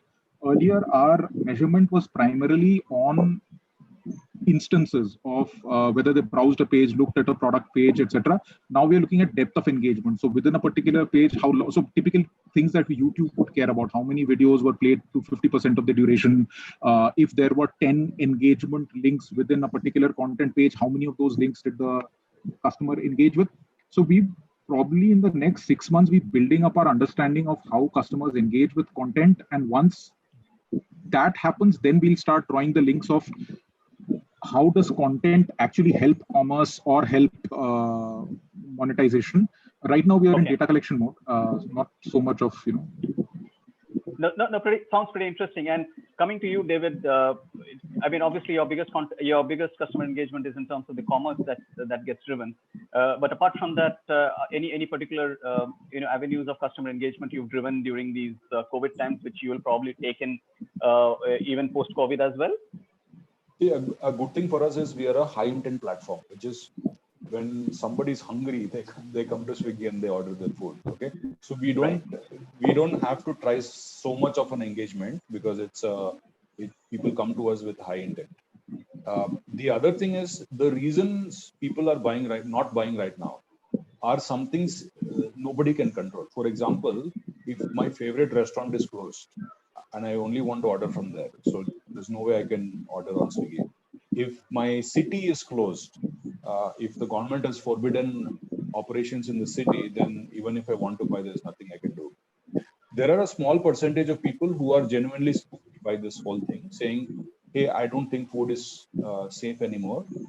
For that specific people, considering the restaurants and the city are open, we have in-app communication where we're telling them about all the safety things that we are doing. But that I feel is a very, very small thing. So our real work will actually start once the restaurants are open, once the cities are open. Then we have a task of, we have a bunch of people who become dormant, both from us as well as from our competitor. Okay. So now how do we get from both these sources as many people onto our platform as possible? It's going to be like a gold rush once the lockdown ends. Correct. Once the restaurants are open and the cities are open, then there'll be a gold rush. Our focus at that point of time would be how many of those dormant people can come on to our platform versus go off to the competitor platform. Okay, that's what our focus will be. So we are currently working on, hey, when the lockdown ends, how do we respond at that point of time? Currently, we don't have specific customer engagement measures. Yeah. So post-COVID, probably, it'll be all in terms of how is Swiggy making sure that the food is safe for me as a customer. So that's probably, and obviously a lot of user-generated content could also play a role in your case as well, right? If in terms of feedbacks and reviews, right? Yeah, we are not so much focused on that because reviews kind of get biased because of other things. Say if there was a spillage, right, you give a bad rating to to a restaurant. Okay, probably not the restaurant fault, or if the order is delayed, things happen. So we will not be focusing so much on user-generated content or video or things like that. Sure. So thanks for that, David. Now, 2 minutes from you, Anil, and your last views on this. How have you been talking to the average Starbucks customer during these days, and how do you plan to take that ahead once we are back to the new normal? So if you look at it, we are very social in nature, and it's been continuous engagement, which is prior to COVID and post COVID also, and during COVID also. Right now we are just communicating on where the stores we open and so on and so forth. Also, we are educating them on how a coffee is made, what are the types of brewing methods, and if you look at the Instagram handle and other social media handles, we are working a lot on what we are doing and what about coffee and all about Starbucks and what are the new flavors which are going to come. So that's continuously in place, and that's our. Has it increased during the COVID times, or was this business as usual for Starbucks? It's business as usual for Starbucks in general. And right now, yes, people also have started getting hooked onto it more to understand if you have opened a particular store, have you been there, and there are more information which is coming up in terms of how a coffee should be brewed at what temperature the water should be, and so on and so forth. So that engagement also is being given. Okay, and obviously you are talking to a lot about customers in terms of coffee, in terms of how it can be made and all. So that's fantastic. So again, a couple of takeaways from this segment has been in terms of the importance of good data, to make sure that you're able to take the right decisions and engage better. And while Dipayan was the only person who talked about user-generated content, and David is very clear that user-generated content might not play a role for Swiggy, but then user-generated content could be very pertinent to an apparel retailer, and folks like Anil, Kunal, and Ranjan would probably agree on that as well. So engagement is a two-way process, and that's something that COVID has taught us, and I'm sure all of you will continue with it. Now, coming to the last one, and on this we'll spend another 10 minutes, so that we get about 15 minutes for Q&A. Sorry, was someone trying to tell me something? On time, let's start with the Q&A because it's been quite some time. We will do that. We'll do that. We have 15 minutes. We've taken about 20% of the questions already, Bhavesh. Okay. Yeah, we've already woven it into the discussion. I've been keeping a watch on the Q&A on the questions. So coming to the employee engagement, perhaps the most important stakeholder in these times, right? And the employee has undergone a transformation. It's been almost overnight. Right? The employee has been forced to undergo a transformation overnight, and his or her role in the new normal will be crucial at establishing a retailer supremacy in the immediate and long term. Employee hygiene is key. How is tech enabling that? And this is very pertinent to both the offline retailers like Bestseller, Raymond, and Starbucks, as well as to folks like Swiggy and Myntra, who are delivery partners, right? So employee hygiene is key. How is tech enabling that? How do you help an employee come to the standards of hygiene that you as a brand postulate? Because that's what the customer is going to buy. Anil, I can start with you on that. Yeah. So, Suju, a lot of L&D works are there. Let's make it very brief. Yeah. So there is a lot of L&D work which is happening. It's basically building up the skill sets around that, and making them aware of what's statutory needs, and also making them sure that how can it be easily done, rather than being, because whenever you come in confront with any of this levels of skill sets, it's always a backtrack, right? So this very much eased out L&D skill set which has been imparted to them while they are on this whole work from home phase, bringing them up to speed on when a store opens, what are the expectations from the partners? Okay, and from the perspective of L&D learning, almost every one of you would have been involved into investing in and building L&D solutions so that employees are able to learn during the lockdown. So my presumption is that you do that. But how do you see a rationalization in terms of numbers in the workforce once everything starts up, opens up? So then reskilling becomes maybe. Maybe yes, because maybe yes, because if you look at the kind of numbers that's been forecasted, we see a drop in the numbers anywhere around 30 to 35%, the best possible numbers from last year as well. From the offline stores primarily, where I'm talking about, which means that you will not have enough sales coming from the stores, which means you will have to rationalize those people and maybe use them somewhere else. If the store sales are going to be lower, that much lesser work you will have in your entire supply chain as well, into your other departments, in your other functions as well. How do you upskill people to take up cross-functional roles? How do you upskill your people to be able to take different kinds of roles, and open them up, train them to be able to even think? So this is also a time for a lot of people to reboot themselves and take a step back and how do look you at enable where do them? they want to go. How do you enable them by adopting technology? So a lot of technology is being used today from collaboration. So one of the big things that we have been doing in terms of engagement with our employees is about gamification. Almost on a daily basis, we have some way or the other to touch each and every employee within the organization, all our 3,700 employees, through some gamification, through some case study, through some activity or the other, as simple as even maybe doing a yoga on one of the days, or maybe doing a exercise on Microsoft Team along with a trainer, or bringing in a motivational speaker to speak to all of them and do some session with them. So it's all about using technology to be able to tell them what is going to help them, how they are going to, and it's also about imparting different sessions. So we've been conducting continuously, we've been conducting on a weekly basis town halls, which is being addressed by our CEO Vinith himself, where we have been re-emphasizing on upskilling and learning and relearning. One of the things that we've also been trying to put into the bucket list for everyone is saying, you should, post this COVID, you should come out with one new skill that you should have acquired over this period during the lockdown. And that's a task that we've been assigning the managers themselves to be able to take that journey along with L&D. Yeah, I think there are a lot of good practices that brands can follow from you, Ranjan. Kunal, your last word on this in terms of a lot of stuff is going to be around how well does the store guy know about the merchandise, right? Yeah. It could be apparel, it could be about what kind of apparel is it, where is it coming from. So a lot of focus is going to be on that. And one of the questions is, China ka hai kya? I mean, it might not be relevant to you, but then it could be relevant to a lot of other categories. For example, consumer durables and IT. I mean, that's one of the questions that is going to be asked, right? And the nationalist would just awaken within yourself and say, no, I don't want a China stuff. But jokes apart, the point is, customers are going to ask searching questions about the merchandise that they're going to buy in.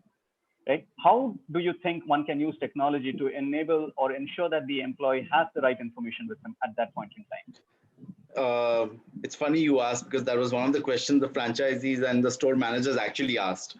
How do we address these questions, whether the fabric used is coming from China or not, because there is a certain amount of negative sentiment going on at this point in time. So like I said, we've defined product SOPs also in terms of how do we source products. In our case, a lot of the fabric that we use is something that we make ourselves also. So we have addressed those kind of questions and trained our staff. Technology is another area that we're looking at and seeing how do we add more details of the product, on the iPads and stuff like that. So that's the other part we're looking at very seriously. But it's a little long way to go. We don't have a ready solution on that. But yes, it is being looked upon. So you'll need to put in place a rather solid L&D framework, which will take into account these newer aspects that have come in. Absolutely. Right? And again, just in 2 minutes, Dipayan, level 0 help center, your first engagement point from a customer interaction perspective. They need to know a lot of things. How do you plan to make sure that you're enabling them with that? Yeah, so that see, in terms of that dissemination, we already have a training program that's handled centrally by the customer experience team. All of the partners can become an onboarded partner if they have that, if they demonstrate their capability to disseminate that training program themselves. So that is not something that we are very particularly worried about, because most of our partners are fairly seasoned customer contact center operators. So new training for them is probably a question of 1 or 2 day L&D sessions, and they pick up fairly fast. But to a lot, see, we are assuming this is a very, this is a novel virus in the sense we don't really know, we've not seen this situation before, right? You mentioned this is a black swan, this is unprecedented. We don't know exactly what's going to come up. As of now, we're preparing, so basically what I'm saying is we're pretty much going to learn on the way. We can speculate about some of the challenges which will come up and get prepared for them. But I'm pretty sure that half of the challenges that come up are things that we will realize once they come up. And at that point in time, agility and the empowerment of the ground level executive to actually take calls which are beneficial for the business and then not be penalized if that call doesn't work out, as well as disseminating the couple of calls that do call out throughout the entire chain very fast. Those are the frameworks that we need to work out. So potentially, many more stand-ups of the team leads on a daily basis, morning, evening, what's worked out much. The audit team and the central audit training team getting beefed up by multiple experienced on-ground operators who can then start taking much more involved training sessions for folks on the ground. Those are things that we'll be doing to ensure that all the learnings that we are capturing get disseminated fast. And to make sure that you have a technology backbone that will stand you in good stead should a similar event occur anytime in the near future, right? I think technology, again, see, we are on Azure. So from the technology perspective, I think we should be fairly okay. Our challenge, as I've said before, is more on the ground app. On the ground ops would be our greater challenge rather than technology. Sure. So then, gentlemen, David, if you have anything to add, you could quickly do so on this aspect. Maybe a minute. So sure.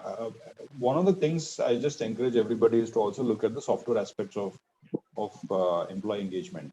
For example, we are doing things like Chai Pe Charcha. We just set up a meeting where a bunch of people turn up just to hang out. Because we are all by ourselves working alone, we don't have places to hang out. So can you set up a hangout meeting where there's no agenda, you just come and discuss stuff, things like that. We've set up an exercise program in Swiggy where if you do X number of steps as a team, then some number of like 500 meals will be donated to poor people, things like that, right? Encouraging people actually to work out. I personally conduct all of my one-on-ones with all of my employees, talk to them a lot more often, just to ensure that they're all feeling all right. Okay. So in addition to just getting them upskilled, we're also ensuring that the mental aspect of it, the social aspect of it, they're also taken care of. Absolutely. In fact, I was coming to the fact that, our enterprise is looking at a permanent help center for employees because this has been a traumatic experience for them, right? And going forward, Swiggy's already set it up, both from mental health as well as any COVID-related health issues. So we have a helpline as well as doctors available who can help people. Sure. Thank you so much on this. And now we'll get into the questions. It's bang on time as far as I'm concerned. We've got about 15 minutes to wrap this up. A lot of questions we've answered. A lot of questions have been, thanks to the panelists, they have been answered online as well. But for the ones that are remaining, let me just quickly go through those. Anil, how do you manage supply chain till the last mile? Can you relate an example? So they're probably asking about how do you manage it till the deliveries are made. So you do delivery through Swiggy, but then please go ahead and elaborate. 1 minute to you. Yeah, so we pre-COVID also we worked with Swiggy a lot, and we worked with them in terms of how the last mile can be delivered and what are the steps to be taken for the beverage to be hot, cold, and so on and so forth. So we are working on the same lines so far. There's no much changes which we have done because looking at the current scenarios. In fact, if you look at it, which the coffee which took 5 minutes before, which took 15 minutes to reach you, will now take only 5 minutes to reach you because of no traffic and so on and so forth. So from the supply chain standpoint of view, also from the last mile standpoint of view for customer, we are still the way we are. We learned a lot with Swiggy, and we collaborated with Swiggy a lot to see how we can get the beverage in the right form to the customer. Sure. That was a question asked by Mr. Verghese, and Mr. Verghese also asked about, we having taken laptops away, and we addressed that, Ranjan, during the course of our conversation at that point in time. Roaring rocks.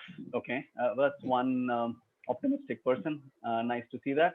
What's the role of technology in post-COVID situation, and what is the expectation from stakeholders and technology partners? I think it's been made abundantly clear that everyone's looking at technology partners as real partners to work in a collaborative sense and share the spoils as well as the risk. I think that's been unequivocally stated by everyone out here. What are the plans to engage customers for fashion retail, van sales, click and collect, curbside sales, enabling contactless supply chain and inventory management? We've touched upon these aspects at multiple points in time. But Ranjan, if you want to quickly take up in terms of pop-up stores, are you looking at, is Bestseller looking at pop-up stores in large complexes or probably in a mall where you're not represented? So we already had a concept of pop-up stores. So we had created 2 containers, one for Jack and Jones and one for one for Only. And the containers were completely designed to set up a pop-up store in some of the facilities. And we had started this journey end of last year, where we were setting it up in large places, especially we had set it up in Pune in some of the large IT companies premises, in at the naval base at Pune, at Lonavala we had set it up. So we continuously are doing this, but we do not want to set up because we have certain guidelines in terms of a visual merchandising, the way how we should the look and feel of the stores, and hence we do not want to set up a normal pop-up store anywhere and everywhere. So we would definitely, that's the reason why we've created this, but this is going to be very, very small, more in terms of marketing activity rather than being able to generate more sales from them. Okay, so that was from Mr. Anonymous. I don't have his name, so probably he's got his answers. Niket, Lula, hello panelists, will be glad to have your view on this too. From the supplier standpoint, do you think digitization is an option for engagement? Do you think it's very early for it, focuses more on B2C? No, I think that's been answered pretty comprehensively, that even from a supplier vendor standpoint, digital engagement is obviously very important. What expectations do you have from your respective supply chains in terms of support? Maybe someone like Kunal can take a stab at this. What expectations do you have from your respective supply chains in terms of support? I think, again, it's going to be a very collaborative thing. A lot of things have not been thought through by even the suppliers. So, everyone's going through that process of understanding what are the right set of steps that they need to take to ensure, hygiene of the way the clothes are being packaged, the apparels are being packaged, send it across, things like that. So those discussions with, the manufacturers and all have started off, but I think it's you just have to go with getting a basic understanding of what they have done and kind of move on with that at this point of time. But over a period of time, there will be more and more stringent SOPs around it, which we will also be following with our suppliers. So almost a true partnership model will absolutely kind of evolve. Yes. Very interesting question from Neeraj from shopstack.in. And just as we in complexes are group buying vegetables and fruits and so on and so forth, he's saying, how do brands plan to leverage the social group buying phenomenon? Social collaboration, group buying, is it only a COVID phenomenon? Do you see it happening post-COVID? That's an interesting question. Anyone can take this for a minute.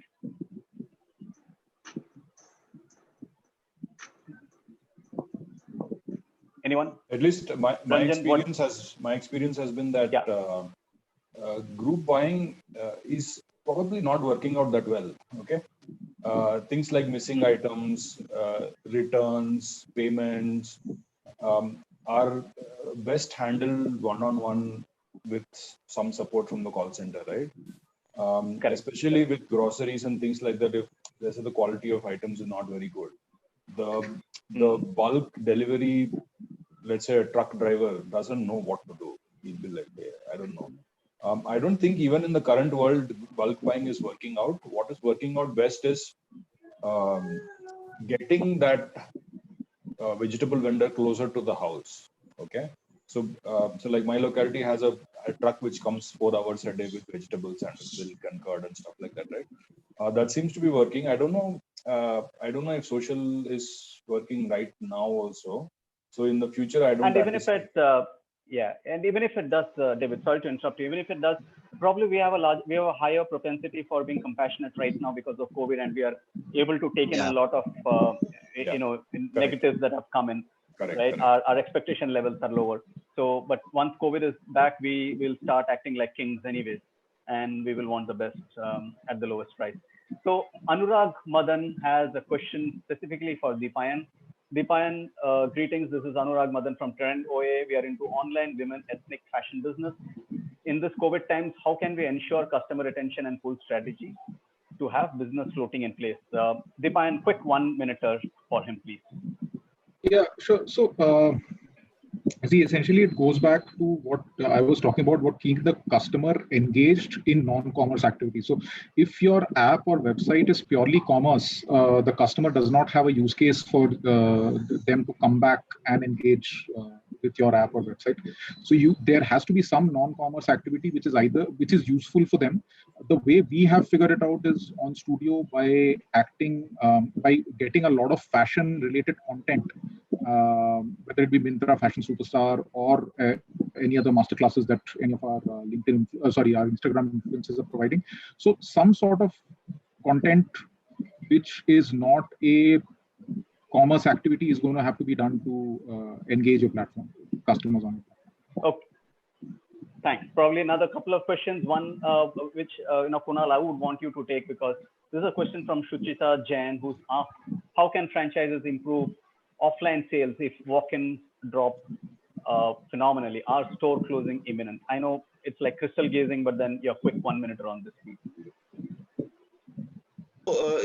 Again, we've already been talking to our franchisees about the whole omni-channel bit, click and collect and things like that. And a lot of franchisees have been on board because the new generation that has come in of these same franchisees have been more forward-looking in so many ways in terms of adopting technology, in terms of sharing sales data. I mean, we share the same CRM platform across all franchises. We already know what they're selling, whom are they selling it to in so many ways. So that model is already in place for us. We're working very closely with them to try and quickly move towards click and collect and things like that over a period of time. So we're getting there. Cool. And perhaps the second last question I would, kind of direct it to David. David, how are you planning to leverage analytics for customer insights and brand positioning post-COVID? I would say pre-COVID, it would have been a much easier question to answer, because as digital platforms, we capture a lot of information about what consumers are doing on the app, their behavior, including their preferences and things like that. What has happened is this incident kind of changes the normal.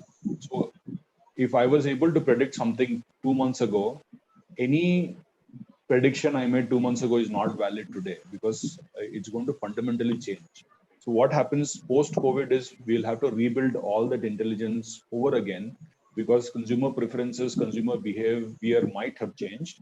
If it remains the same, the intelligence we were using in the past still holds, but I suspect it may not hold true. So our effort will actually be to rebuild that intelligence to the new normal, which is going to come after COVID. Interesting. Deepayan, a quick yes or no. Is it going to be baseline? Is customer insight that you have going to be baseline once COVID is over? Frankly, Siju, unfortunately, we can only react to the situation when it comes. My speculation is, going by whatever has happened in China and going by all the research that we are seeing worldwide, we anticipate BAU to return to online fashion shopping in about 6 to 7 months. It's going to be one of the last sectors to recover. that's the intelligence that all the consultants who work with us have said, that discretionary spends are going to be the last to recover. Necessities are going to be so. From a business point of view, stuff like beauty and personal care, that it will become a much more important category for us to ensure that we minimize the losses that we expect to see in footwear and apparel, and getting into a few adjacent categories like maybe some home essentials, etc. So, to what David said, some amount of, we might see price points drop for customers. We might see customers go for more value, VFM type of products rather than indulgence type of products. That is all our estimate. I think after we open up, we'll have to relook at the new baseline. Probably a couple of months are going to go and just redrawing the baseline. Sure. And taking up the last question, it's from Shant Kumar of Bioderma. How robust will the supply chain be once the market opens up for e-commerce player, and what are they doing to cater to the supply chain demand? So in other words, once the floodgates open, the assumption here is that people are going to, order in hordes. How will someone like, let's say, Ranjan, how will you manage this kind of rush that's going to come in from a supply chain perspective? Quick 1 minute on it. Yeah, so it's going to be a tough task for us, because especially given the restrictions that we anyway have in the ways how we are going to run the distribution center with lesser manpower. But what is going to help do this better is, since we are now in single facility which runs our all B2B, B2C, and our store supply chain as well.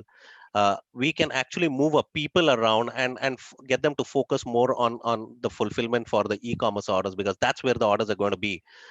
We already have enough stock available at the stores, and the whole of our first quarter is anyway gone, more or less.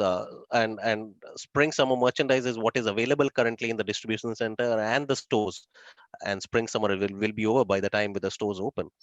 So we need to figure out in terms of how the stores react. But then the whole supply chain is more or less geared up to be able to manage the e-commerce orders, including our partners, our fulfillment partners, including our logistic partners, because the focus is going to be more there. Reason being, the orders are going to be only there. There's not going to be enough of movement in the stores. Sure. Got it. And last but not least on Myntra, Deepayan, how open would you be to selling Bioderma products on Myntra? I know this is a Yorker of a question, but I am the official matchmaker for Shant Kumar. Shant, if you are on the line and hearing this, you owe me on this as well. So Deepayan, would you be interested in selling Bioderma products on Myntra? Yeah, the relevant category manager is going to have to answer that question. Can you help the connect? Sorry for putting you on this.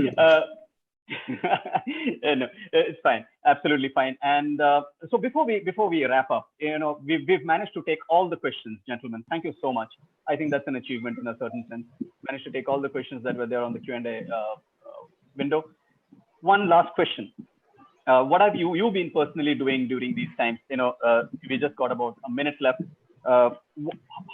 Is there any good business books that you've been reading? Is there a good digital source that you've looked up to in these times? Probably, that will be a good takeaway for the audience that's remaining on the program. Very, very quickly. Whoever wants to start, very quickly. So I've been exercising and picking up songs on the guitar. So that's what I'll say. No books. Wonderful. So, anyone else? Yeah, so I've started with this. So I've never got the time to read too much, but now this time is what I'm utilizing for a book, The Ultimate Game. That's a very good book to be looking. And you have this e-learning sites which are offering free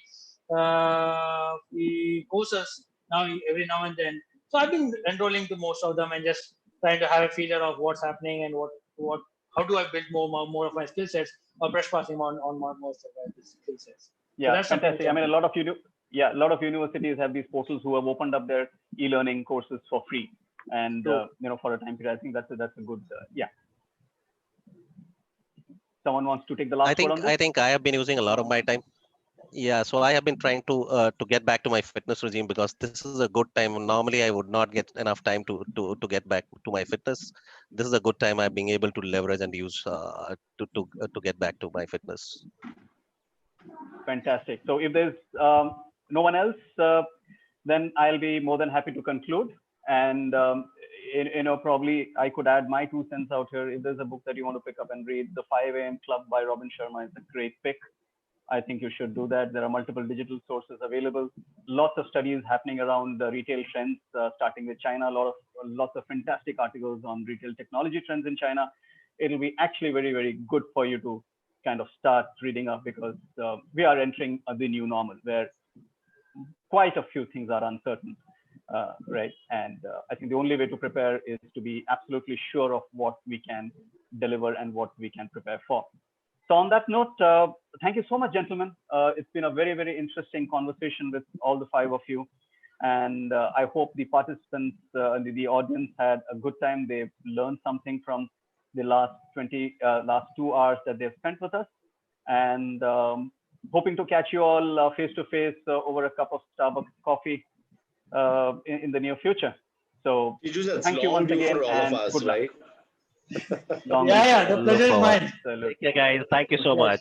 All right, thank you, everyone. Stay safe. Thanks, everyone. Thank you. Bye-bye. Take care. Stay safe. Thanks a lot. So that's the end of the technology session of Let's Talk Retail series. Look forward to the next 3 that are coming up. Stay tuned. Thank you and take care. Thank you.